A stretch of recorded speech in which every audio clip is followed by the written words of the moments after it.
Hey, Dan.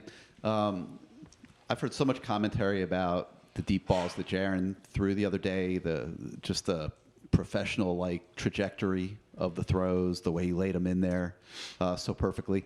Is that a byproduct of stuff that you've worked with him on the practice field? I mean, it's not something that we've really seen so much of out of him before Saturday.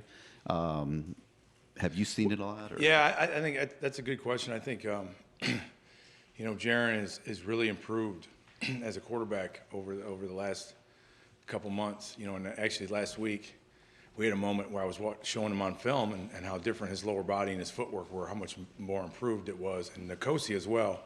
Last week we had some moments in a meeting room where I was like, all these footwork drills, all this work we're doing every day is slowly but surely starting to become part of your DNA, and you're turning into a quarterback from your waist down and the lower body part of it, and that's really where you can really make a difference in your accuracy and your timing on throws. And I think what you've seen is Jaron is a guy that's just now continually taking reps, getting better, getting more comfortable with the offense, getting more comfortable understanding where his eyes need to go so he can make quicker decisions, but then also his feet are allowing him to make throws. And again, that's a lot of the work that Jaron has done, and Nkosi, both of those guys, I've seen a lot of real improvement on that. And, and then both those deep balls he hit, like the first one, there was a few things involved in that. And again, there's, in my opinion, there's no great call ever. There's only just great execution of the call, and that was a perfect example of that. Jeff Thomas had a great release off the line of scrimmage. And then he, as Coach Stubblefield, our receivers coach, does a great job with these guys. He re-verticaled the route, and then he stuck the route at the top, and he was able to gain some separation then on the deep throw. So that was the first thing. Second thing was there was outstanding protection, and Jaron did a great job when he got to the top of his drop of being able to push back forward in the pocket and allow DJ Scaife to take the end up the field. And so anyway, there was a lot of great execution on that play, but Jaron's feet and his lower body and the way his pocket posture on that particular play really helped him make that throw. And then the second one was obviously a tremendous route by D. Again, great protection with the play action fake, but again, the anticipation Jaron threw with. He threw the ball, if you stop the tape, the middle field safety's about even with the post, and by the time he catches it, it's 15 yards behind him. Just the anticipation, and that's really something that's really hard to teach guys. A lot of guys either have that ability to do that or they don't. And so we were very happy to see Jaron, which we've seen him do that in practice before, the anticipation of the throw. But again, as you mentioned, the trajectory of the throw, that's, I think, just a byproduct also of him learning how to become a passer every day more. And again, I've talked in here about being a thrower and being a passer, and throwers just throw the ball at one trajectory, one speed. Jaron, again, in that game, he showed the ability to change the ballistics of his throws, arm angles, getting it up and down over blitzers on short throws. But a lot of the things that you look for in a quarterback, he did, and is improving on. And then I know this is a long answer, but the other thing is he was not perfect either. He missed some things. And again, he's a freshman and he hasn't played in a while. Sometimes I think, he's a little casual coming out of the huddle and not aware of the play clock. There's things that we will obviously he can continue to improve on. But the real positive of it all is that we see a guy who's improving from day to day, week to week. And then also I'm going to throw Nkosi in there as well, which is, the guy been played hurt. But then even last week, there's things that he's doing with his footwork, his feet, the way he's throwing that, just from a coaching standpoint, it makes me very excited. And I told those guys that you can see the development of these guys continue to increase. Hey Dan, obviously I think Coach Diaz made the joke this morning on the radio that Jaron had enough time to eat a sandwich before throwing that deep post to Jeff. The offensive line is obviously so important to all this. In particular, who have you seen sort of make the biggest strides here maybe over the last couple of weeks? Because you hold Pitt to 2 sacks. I think he might have been pressured 3 times this week, Jaron. Just what are you seeing that's making the big difference? Well, I think there's been improvement in all of them, to be honest with you. And I think, again, that's a real credit to Butch Berry. I know I keep saying that, but this guy is outstanding coach.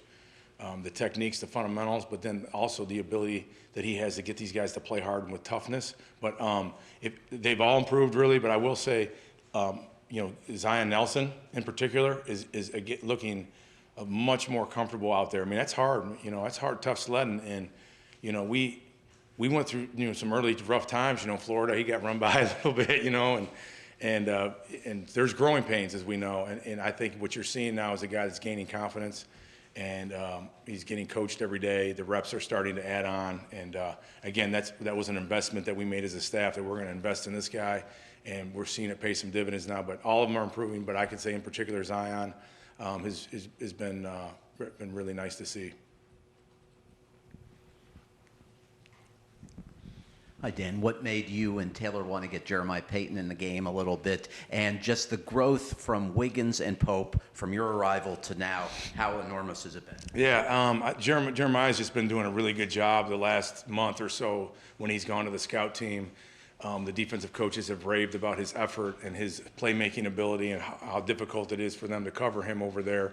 And so we, again, got him up on our field much more to get reps, and he's done the same thing. And we think that, again, he's got a very bright future, and we think he's going to be able to help us this year. And we're just trying to get him in the game and get him some opportunities. And then, yeah, Mark and D have both improved significantly. Mark was really having a kind of a big breakout day against, I think, Bethune, and he got hurt in that game, and he missed some time, with an injury, and he's battled back. And I think he's starting to get more comfortable with everything now, and that's exciting to see. But like D. Wiggins played his best game Saturday, and not just because of the post, like. We ran an out route, and great technique, stuck the route at the top. He caught that arrow route on third down, ran north, got us into a 4th and short. Just the post was really, really good, the way he's blocking on the perimeter. And both those guys have improved. But, D, in particular on Saturday, really, really played his best game. And you can just see, again, the growth and how I think the comfort level that he's starting to have within the offense. And, when you break the huddle and you're not sure where to line up, that's hard to play, and he doesn't have to do that anymore. And now he's able to focus more on the details of how he wants to do things and how Coach Stubblefield wants him to do things, and techniques and fundamentals are getting better. And again, I think he's got a very, very bright future. Both those guys do, Mark and D. Dan, did you feel like you had your best game as a play caller with Miami on Saturday? And is that also a byproduct of just everything else you talked about, the offensive line blocking well and guys making? To be honest, no. I mean, I'll be perfectly honest. I come out of every game and I'm very critical of myself all the time about I wish I would have done that, wish I would have done this, and I look at it a certain way. But to be honest with you, I always just try to do the very, very best that I possibly can and try to make the best decisions that I can. And again, I said that earlier, and I really believe this after somebody said to me the other day, like, great call. I'm like, that really wasn't a great call. It was great execution of the call. And I really believe that. I mean, because a lot of times I think we have the perfect call for the perfect structure of a defense, and, we drop a pass or the right guard gets beat, or, you know what I'm saying? And then you're like, that was a great call, but everybody thinks the call stunk because it didn't work. You know what I mean? So I know I'm not answering your question, but I try to do everything I can. I don't put too much, stock into like, I was like, what a great call. I'm like, I'm trying to put our guys in the best position for success. I also try to make sure that I'm making the proper adjustments during the game, like being able to, like, as the game flows, take advantage of a way they're playing a formation, playing a personnel grouping. That comes from input from the box. It comes from input from the coaches. It comes from input from the players in the field. And so really, I really am the most critical of myself of how did we adjust during the game?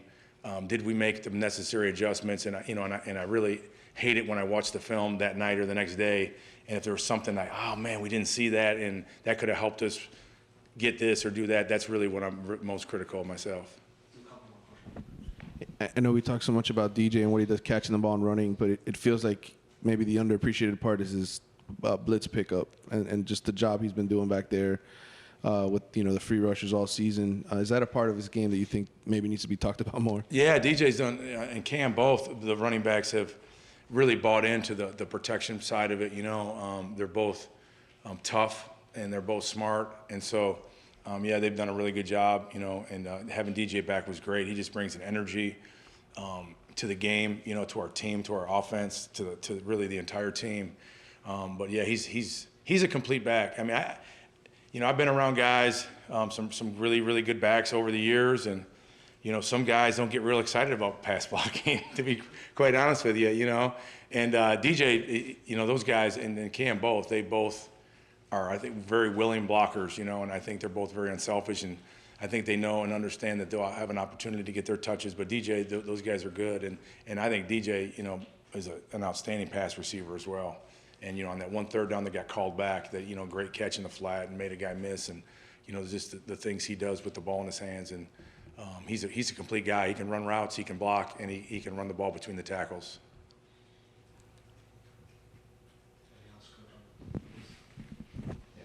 Brevin, I know we ask you about him every single week. I think he might have left the game hurt. I'm just wondering kind of what his status is for this week, and the tight end position overall. I mean, you're continuing trying to get Will involved and just kind of spreading the love around with different guys. Yeah, Brevin, I think is we'll find out. I think he's day to day, so we'll find out a lot more tomorrow. But obviously, we're very hopeful he'll be able to play. And yeah, Brevin had another good game.